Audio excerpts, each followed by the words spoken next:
Hi, and welcome to Talkin Sports. My name is Ormie King, and we have a great guest again for you today. He came all the way from Rochester to be with us today, and I'd like to welcome Bob Mcgrath. Bob, it's a pleasure to have you here. Glad to be back. You come from a very athletic family, believe me. So, thanks. Yeah. I'm not sure I carried the tradition on, but I'm sure you did. My siblings did. I'm sure you did. We'll try to walk you through your life a little bit. Maybe you'd like to tell us when you were born and your parents. Yeah, I was born on September 28th, 1933, in Auburn. My earliest memory is living on Ross Street, right on the corner of Hoops Ave. And where Herman Ave School now was our playground. We call that the Crick. It was Hunter Brook. Now I notice they call it Northbrook. But we hung out there all the way to Franklin Street. That was our playground. Yeah. So that was our first, my memory of home. And when I was about 6, in fact, when brother Jim Mcgrath was born in 1939, I went to Evans Street School in the morning. And when I came home at night, we had moved. And I kind of was sad and looked at my sandbox for the last time and looked through the garage. The door was locked. Everybody was gone. And then I went to our new house on 60 Capitol Street. 60 Capitol. You were up there a long time, right? Oh, yeah, a very long time. Yeah, that was where most of our memories were made, or mine. And that was near the corner of Seward Ave. And right. Capitol Playground was right there. And that was our real playground. Yeah. That's where we hung out forever. They were our main two homes. My mother lived there until 1982, and then we had to break up the house and sell it. Right. So, and I've been kind of gone from Auburn since I went to college, which was I went to RPI in Troy, and that was 1952. I went there to 1956. And then it was Army and everything else afterwards. So, right. And what now was since your dad's name? He was Robert Emmett Mcgrath. I'm Robert Emmett Jr. Jr., okay. And everybody called him Emmett for some reason. And Jack Cudahy, who was a great giver of nicknames in Auburn. Yes, he is. He called me Emmett, and it kind of spread. Some kids called me Emmett. It's sort of a joke. I didn't particularly like it as a first name. I also had some other, not too many nicknames that stuck. My mother, when I started pitching, Ewell Blackwell was a real good pitcher. Do you remember him? He was my favorite of all time. Was he really? I'm a Cincinnati Red fan. So. The sidearm whip. Sidearm, the whip, right. And that was right about the time of when I was starting to get interested in baseball, 1947 or so. And my mother had a little trouble with the names occasionally. She would refer to Red Schoendienst. Remember the Cardinal? Oh, yeah, he was a good one. And she gave me the nickname of Blackie Ewell. She meant Ewell Blackwell, but it was Blackie Ewell. And when I'd come home, she'd look out and say, "Oh, here comes Blackie Ewell." And my brother Jim called me right to the end of his life, Rapid Robert. Rapid Robert, I like that. That was Feller, Bob Feller. Right. And I never discouraged names like that. No. So he called me Rapid Robert, or just Rapid. And I liked both of them, especially Christmas cards. And I think that was about it for. My mother also called me the Professor because I was absent-minded. Oh, here comes the Professor. Or if I forgot something, I got that. Well, it turned out I became a professor. Oh, that's great. And you lived up to it. My last 24 years of teaching or of working was at RIT. Right. Rochester Institute of Technology. And I had a hard time keeping that straight from Rensselaer Polytechnic Institute, which is where I went to school. And when I was going to RPI now in Troy, I would come home for vacations and meet up with my old friends, and they say, "Hey, Bob, where are you going to school?" And I would say RPI, and they say, "Oh, how do you like Rochester?" And which is Rochester Institute of Technology. So I had to explain, wait, now, Rochester is RIT, Troy, New York is RPI. Right. And then when I went to teach at RIT, I had a problem with people saying, well, what do you do? Well, I teach, and I would often say RPI. Anyway, I got that straight. That was about it for nicknames, I think. Well, how did your brother end up with Duke? That's a good one. The story he told in recent years anyway was there was a good friend of his called Ace. Do you know who that was? Yeah, Ace Collins. Yeah, Ace Collins. Right. Yeah. And they called him Acey. Okay. As short for or long for Ace. Right. And then since Jim hung out with him a lot, he became Ace. It was like Ace, AC Ducey, and Ducey became Duke. Oh, okay. It's the best I know of it. That's pretty interesting. Your sister, that's kind of a sad note for you, I know, but I'd like you to show that picture. She's just a beautiful gal. I mean, yes. She got killed in an airplane crash, I think. Didn't she? Yes, she did. She was a stewardess, right? A stewardess. Right. I get corrected about that. They want to be called flight attendants now. Flight attendants. But she was always a stewardess to me because that was the name. She was a good athlete herself.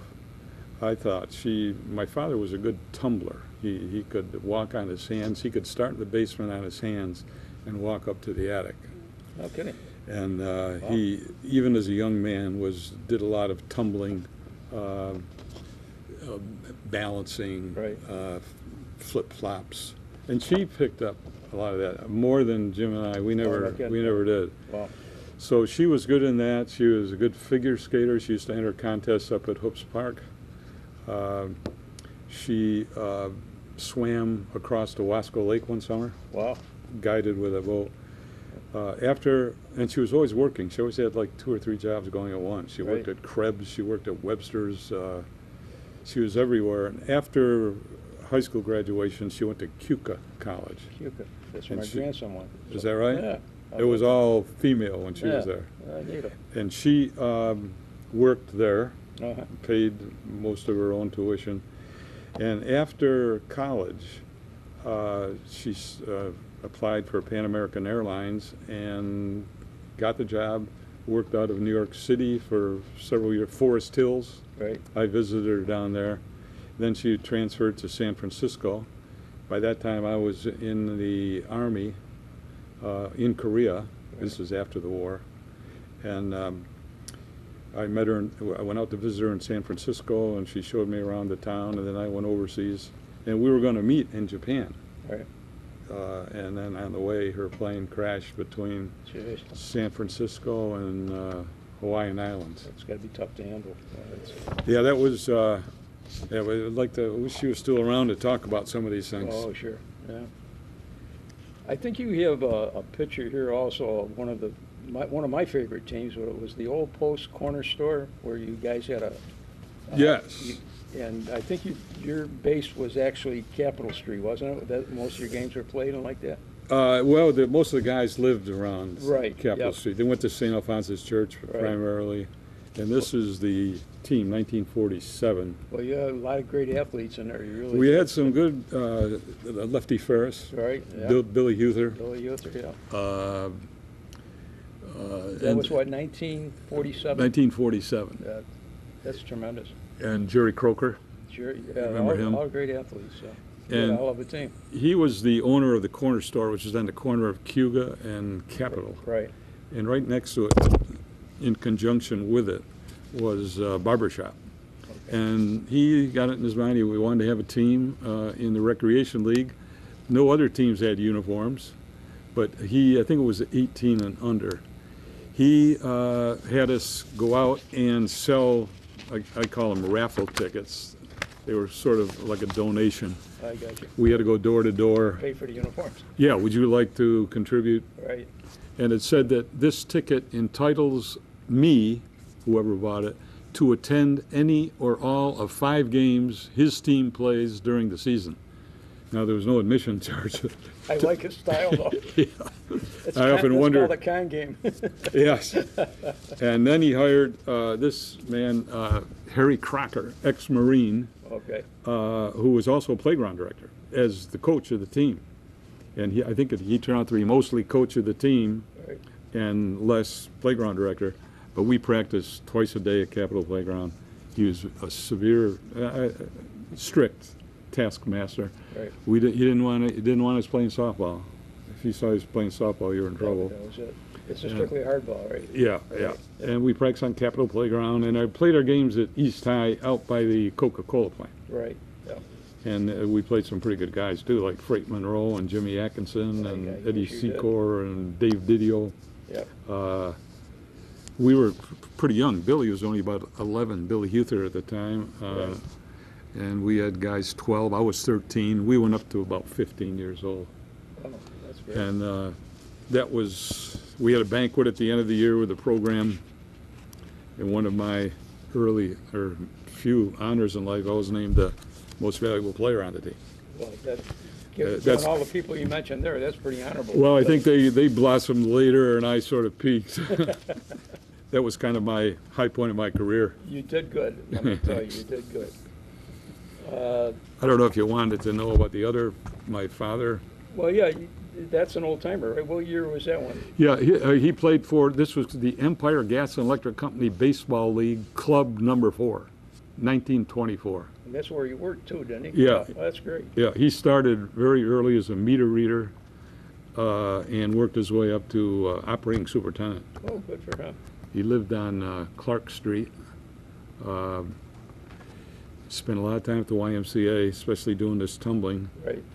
And he always smoked cigarettes, but he would try to see how many deep breaths he could take between walking home at night from the YMCA to his house on Clark Street. And he figured that would kind of clear things out. But he always looked in good shape to me. He lived right across from the railroad tracks on Clark Street. And I remember him telling me his father would take him out for visits to the woodshed occasionally. They didn't mind using a little corporal punishment in those days. Ooh. And he was out there one night. His mother sent him out to get some firewood. And he said it was dark, and he was out there and taking pieces of wood and putting them in his container bag. And all of a sudden, one piece didn't come. And he's pulling on it, and then he sees this shape rise. It was one of the hobos from riding the rails, taking a little sleep in the So shed. you're saying that Auburn, New York has hobos? Is that what you're saying? I guess I would say today homeless. Homeless, okay. But they were prominent down around the railroad yards. Right. And his mother they would come to the front door or back door and knock, and she would give him a little meal. And my father thought that, he read later that the hobos had a way of putting a mark on the sidewalk or the house, which meant that this house was an easy mark. Right. You can get a free lunch here. But he played baseball, he played softball, pitched a little at the Y field later on, but tumbling was his forte. And one time a vaudeville show came, or when a vaudeville show came, I think it was to the what used to be the Jefferson Theater. Right. They had vaudeville shows come in, and they had a tumbling team there, and one of the members of the team was sick, and so they needed a guy to fill out their routine. So I guess they went to the Y and asked, is anybody around town good at tumbling that we could use tonight? So they used my father. Isn't that something? And he felt pretty good. He thought he did a pretty good job. Well, the squad was leaving for New York City afterwards. Next day, as he tells the story, he got a telegram from them saying that their team member was still ill. Could he come down and join them? Stop. He showed me the telegram once. And my dad talked it over with his parents, and they said, no, you're not going down to any old vaudeville show. So he often wondered how his life would have turned out. Oh, sure. You never know.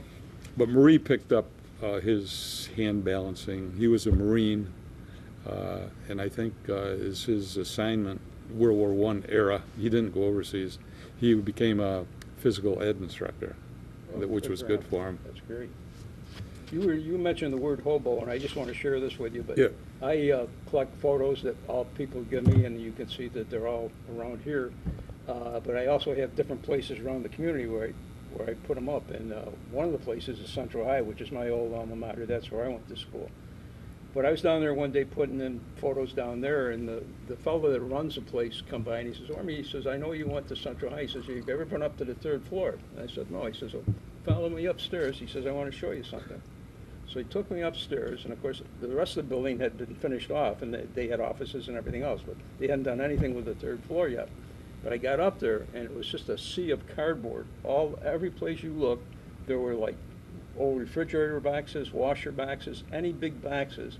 And he says, you know what that represents? I says, no. He says, well, we had 30 people living upstairs that were hobos. Okay, and he says before we could start remodeling the bottom half, we had to remove them.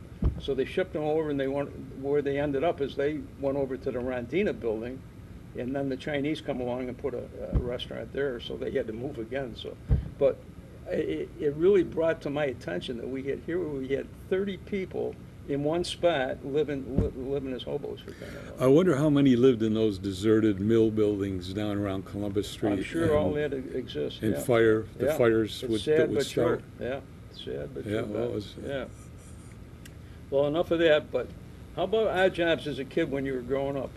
Anything that you did? Kind of routine. I think shoveled walks, cut lawns. Right. It turned into quite a lawn cutting business. Sonny John Smith. I don't know if you knew him. He had several businesses Sure. around real estate. I knew him well. Yeah.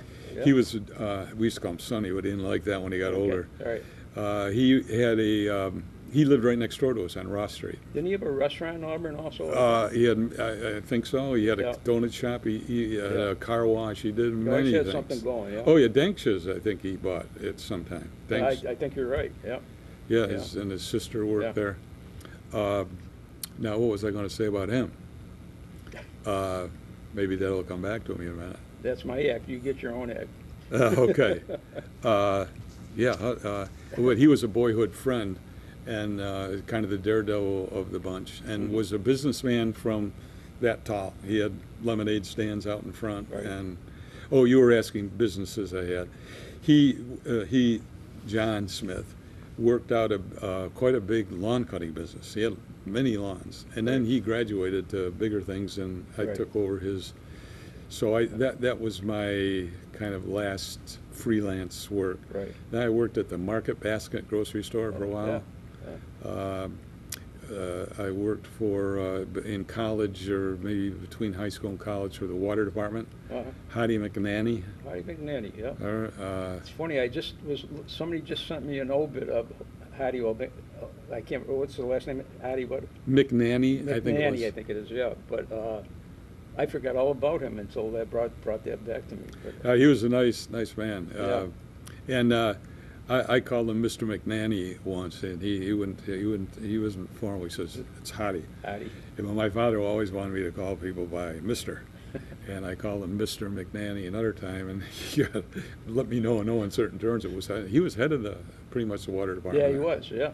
And we went around, mapped new services where the pipeline, we measured where they entered the house and things like that. And then the next, I think, 2 years, I worked for the city engineering department under closely supervisor Pat Sperati was his name. Remember him also, yeah. And he taught me a lot about surveying to help me out in college. Right. I kind of excelled in that, one of the few subjects I did. Wow. And I gave him credit for that. Right. For pulling the tight tape and other tricks I learned with him. Oh, that's great. How about some of the coaches you played for over the years? Harry Crocker. Okay. Pete Vicarelli was St. Alphonsus sort of director of recreation. Yeah, he did a lot of coaching. And Bob Dean, of course, in baseball. Terrific guy. Quiet man. I remember when he would talk to us, we'd be lined up, and he would kind of talk to your feet. I mean, he wouldn't seem to, I don't know if he had his mind. Did you ever notice that? I think he's a little shy. I think he was. Yeah. But he wasn't shy. One day we were playing, this is baseball, varsity, in Fulton. And Diefendorf was pitching. And he was a pretty good guy. He had a brush cut, kind of a mean-looking guy, could really throw. And it was a close game. And Jerry Croker was on third, and I was at the plate. And I looked down at third. There's Jerry's there and Coach Dean. And I said, did he just give the suicide squeeze play? And I remember I stepped out and think, we never practiced that. But he did have a signal for it. And anyway, I couldn't, why the suicide squeeze, left-handed batter, wide open? No, he wouldn't do that. So I got back in, took the pitch. Jerry almost got thrown out. I mean, Dean probably maybe verbally told him. So Jerry didn't, in a suicide, you're supposed to keep going, no matter what happens. Right. But I took the pitch. Jerry threw on the brakes, got back to third, safe. Right.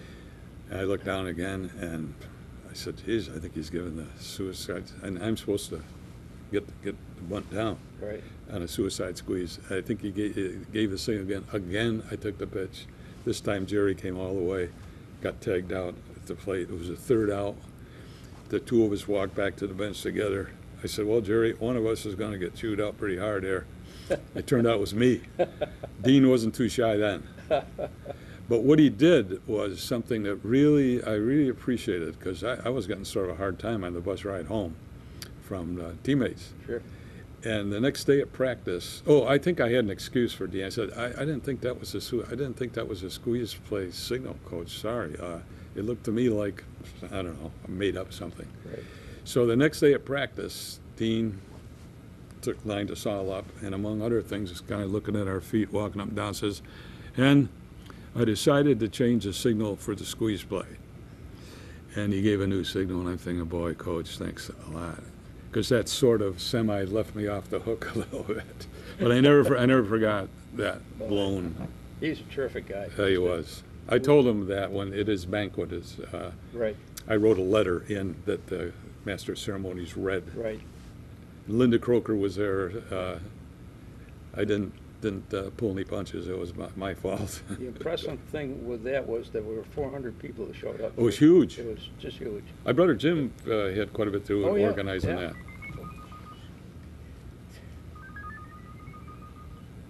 Okay, we'll cut right there. Sorry about that. And anytime. Bob, you mentioned a coach, and I've had a lot of people on the show, and a lot of them have mentioned him, and you must have done a heck of a lot of coaching. But Pete Vicarelli, and anything that you ever had with Pete? Oh yes, played. We had a playground league in back of the St. Alphonsus Church, right where the school is now. Right. And I think it was grammar school. Right. And he ran that league, so I consider him my coach there. I also played, when I got to play softball for the Columbian Squires, he was a coach. Right. And we were at the Y field once. We were kind of like a sub-league, B-league type. Right. I think we played at Lincoln Playground, and we won the league. So we ended up in the Y field for the playoffs, playing similar. Right. I think an overage slow ball Reese was pitching against us. Charlie Reese, good. He was a good pitcher. He was still pretty good. Yeah. And it turned out we only had 8 players when the game started, so Pete drafted my brother Jim and put him on second base. Here's the Y field, lights. I don't think I'd ever played on lights before. I'm sure Jim hadn't. I was playing shortstop, and it was, they had a rally going. I think they ended up beating us. I was 18. Jim would have been 12. He was 6 years younger than me. Wow. And so they got the bases loaded. I think it was 1 out, and the batter hit a sharp 1-hopper, and I used to always kind of cheat going to my left when I played short. So I had a good jump on it, and bang, it hit my glove, and I just went like this. Jim was coming over to cover. I kind of flip it to him, gave him a nice throw, if I admit it. And Jim took the throw. The 12-year-old hung in there through the first double play. Wow, good for him. So I'm feeling pretty good about the stop and throw I made starting the double play. So I'm kind of trotting off the field. And Pete Vicarelli is on the sideline. Looks like he's running on the field, happy as can be. And I kind of stuck out my hand, accepting the handshake. He runs right by me and grabs Jim, holds him up and carries him off. And, looking back now, I said, well, okay, deserved. But I think that was a big start for Jim. He tagged along a lot. Right. And I remember another time he struck out, about 10 maybe, against Lou Pelton in a summer league. Remember Lou Pelton, the basketball player? Yeah. Pitching, though? Yeah, he pitched a You little. sure wasn't his brother Steve? Because Louis wasn't a pitcher, Steve was. But. I think he, maybe playground era Oh, he did. okay. I'm pretty Yeah. sure it was Lou, because I admired his basketball Oh, he's a playing. terrific basketball player, yeah. Big guy, glasses. Yep. And Jim took call strike 3. I mean, he's just a kid. And I said, what are you doing? It was the third out. And he said, I thought it was outside. It was right down the middle. When I look back on those things, you think, oh, my God, cut a kid a slack, Right, yeah.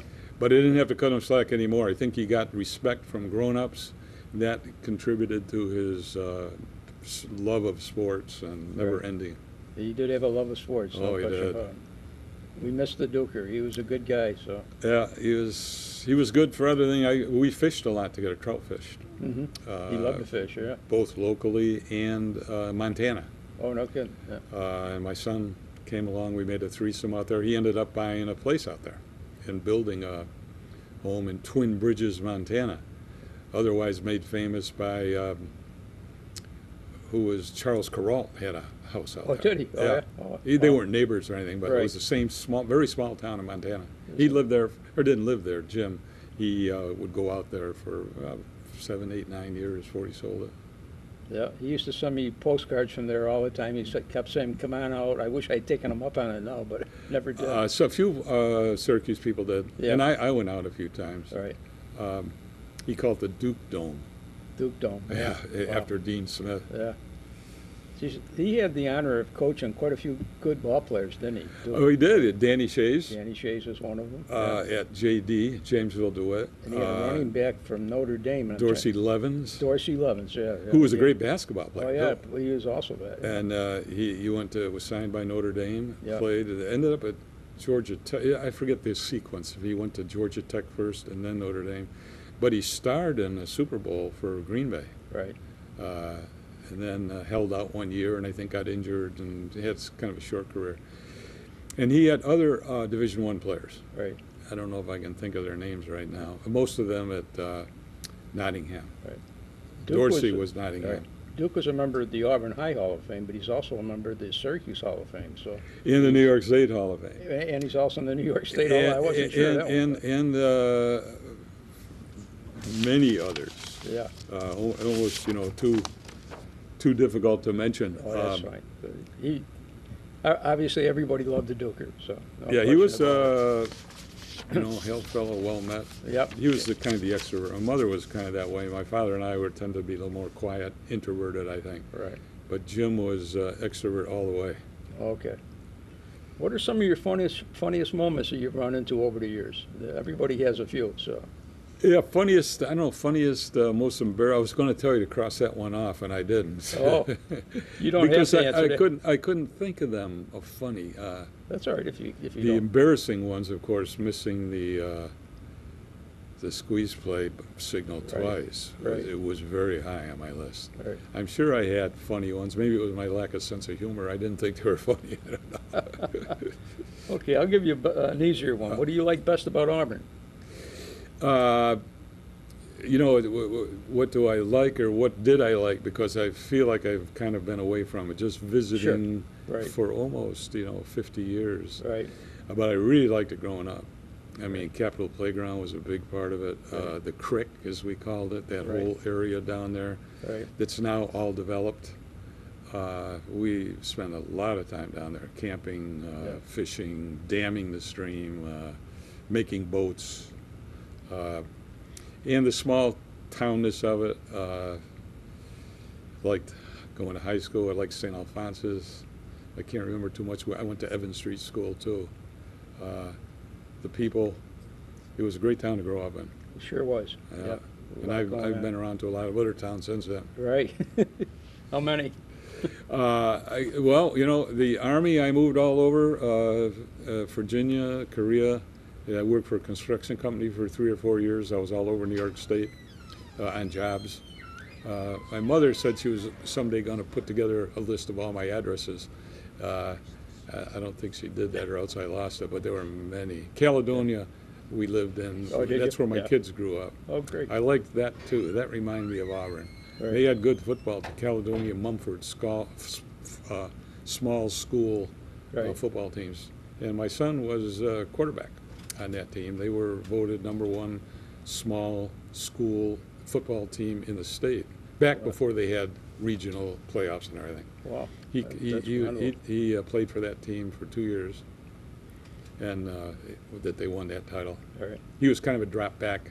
It was a running game that they used. Mm-hmm. When he was in college, he helped coach Avon. He had practiced teaching. He thought he wanted to be a teacher. He went over to Avon, which is the arch rival Right. of Caledonia, and he coached their quarterbacks, and they ended up beating Caledonia twice. And the coach there, Macaulay, said to him once, "Mark, you gave him our whole playbook." and Mark said to me, "Dad, you didn't have to know the playbook." He said, "You just had to come to one practice, and he had all our plays." Hand off. He threw like about 5-6 passes a game, and he had a heck of an arm too. Wow. I don't know how we doing on time. We still have time, yeah, absolutely. Yeah. I was going to tell a little about Yeah, go right ahead. my Please do. You can- mother, Yeah. who was considered maybe the best athlete in the family. Avery Nagel was also kind of involved in the recreation department of Auburn, Yep. and Knew him well. I kept score at Capitol Playground for the softball leagues, and he would bring around before the game a new softball. Yeah. Red Oliver used to umpire. Right.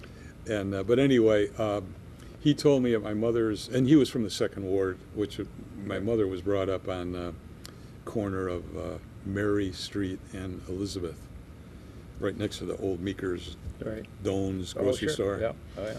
And she played sports assiduously. And Avery told me at my mother's wake, he said, you know, she wasn't just one of the best female athletes at the Y field. She was one of the best athletes, period. Yeah. So I think, and that plus my father, and the big emphasis on sports in the family.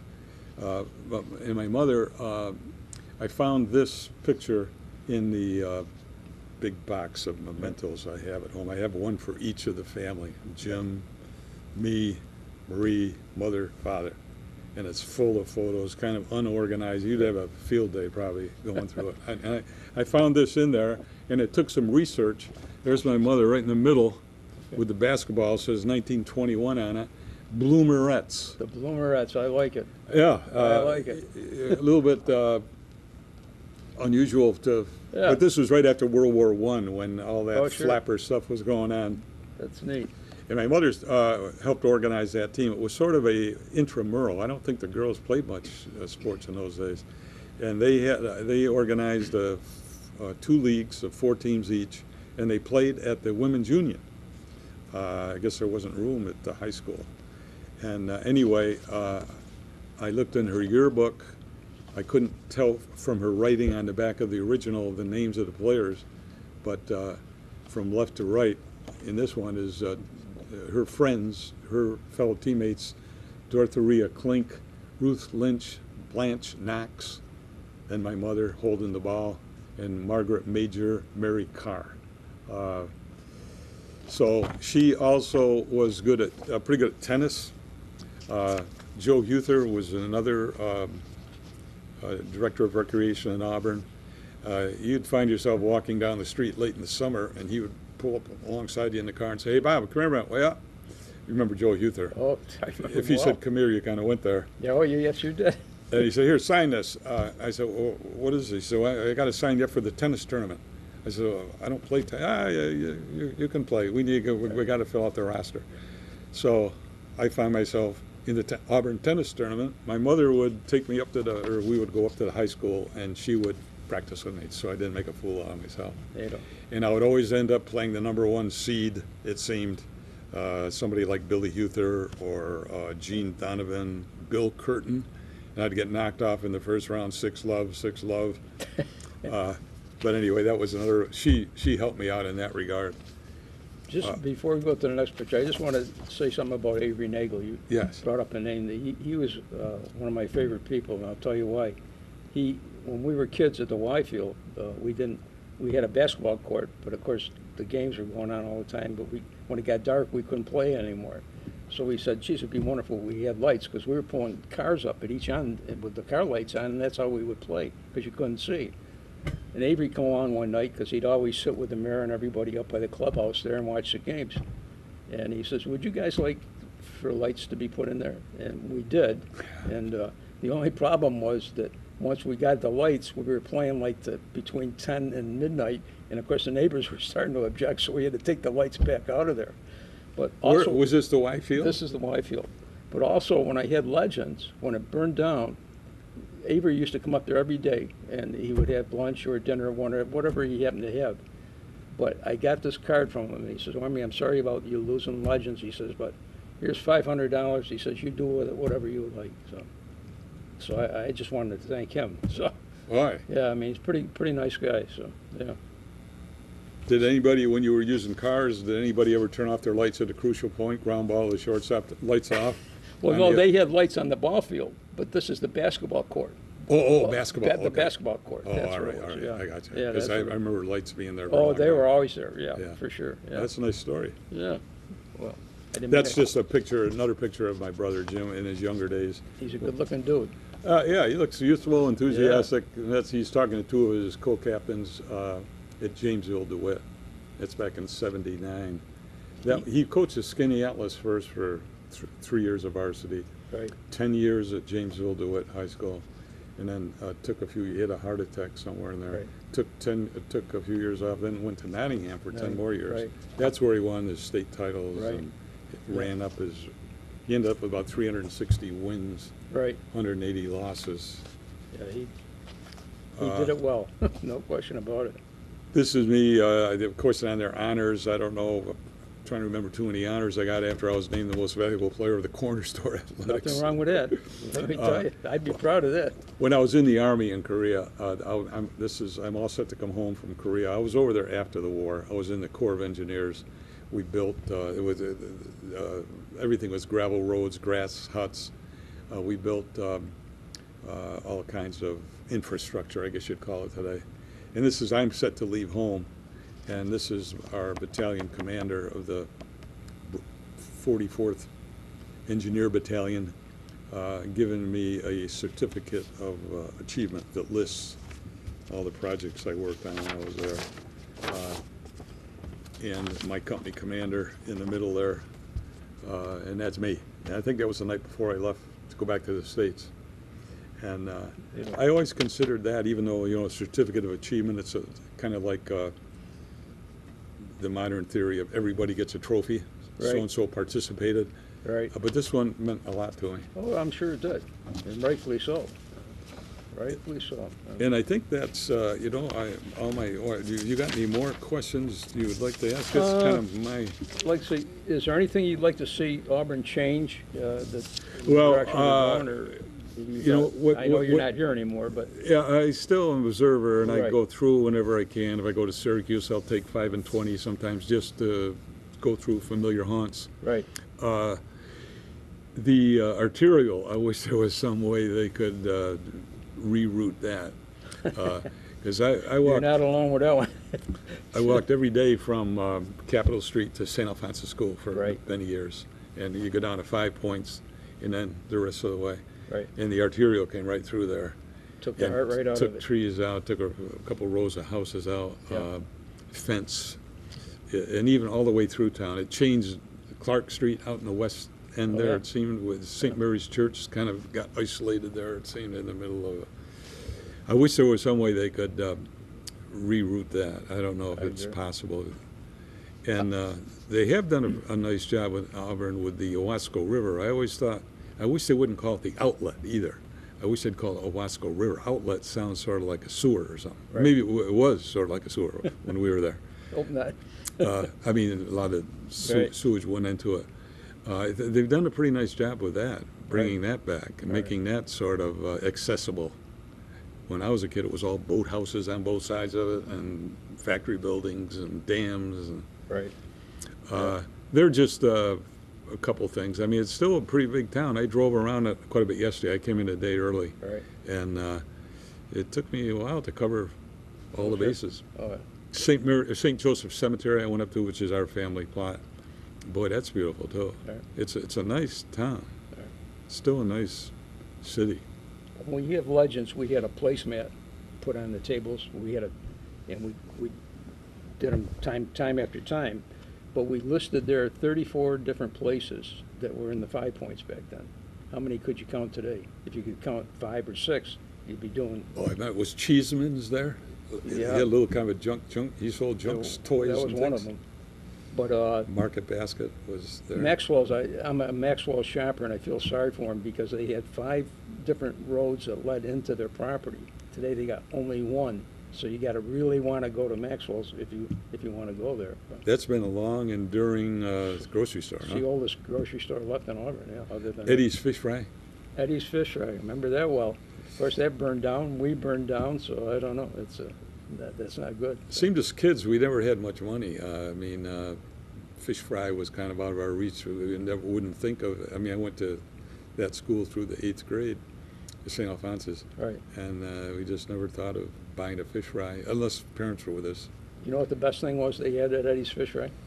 Because if we played football and we worked double sessions, you'd lose all the water out of your body and everything else. So before we had the second session, we'd run down to Eddie's Fish Fry because they had the Richardson root beer with frozen mugs, and we'd all drink about 3 of them because we knew we needed to get replenished before we went back again for the second workout. So Wow, it's Yeah. quite a ways too, wasn't it? it was quite a ways, yeah. But that's what we did because, Yeah. yeah. Of course, they had a pinball machine. We might have played a couple games of that before. I never played much pinball either. Oh, okay. In the scene, we never had money for the bus, or seldom. We would get some allowance or something. We had enough you had to choose between the movie or the bus, or maybe a candy bar or Right. Mary and Margaret's ice cream afterwards, but not both. Best milkshakes in Auburn. Wasn't it great? They were Yeah. great, yeah, without a doubt. Anything else you'd like to talk about that we haven't covered? Or? Well, there's a lot. I have a lot of memories of Auburn, and I was kind of concentrating on sports for this one, but yeah, I have a lot of memories and people that didn't really have too much to do with sports. Mhm. I'd maybe do it some other time. Yeah, absolutely. And We I can do don't that. get sick of me by then or We by can now. do that. How we doing, Mr. Steve? Good? Doing good. Good? You could go into a wrap-up. Okay. If you got something else you want to add in right now, you can. I think I've covered it. I'll think of them on the way home probably. Okay. But I think we've covered kind of my extent of knowledge, Well, I think you did impressions, very well, Ben. memories. Well, I think you enjoyed did it. very I'm well. glad I had the chance, and Yeah, other than this post-mortem review when I'm driving home, I Right. might have to stop if I get too you involved. did fine. Don't worry about it. Believe me. You But did. I'm my own severest critic. I'll be thinking of things I wanted No. to bring up. No. This is low key, so Yeah. enjoy it, I hope. So, yeah. Yeah, I did. Thanks for asking me. And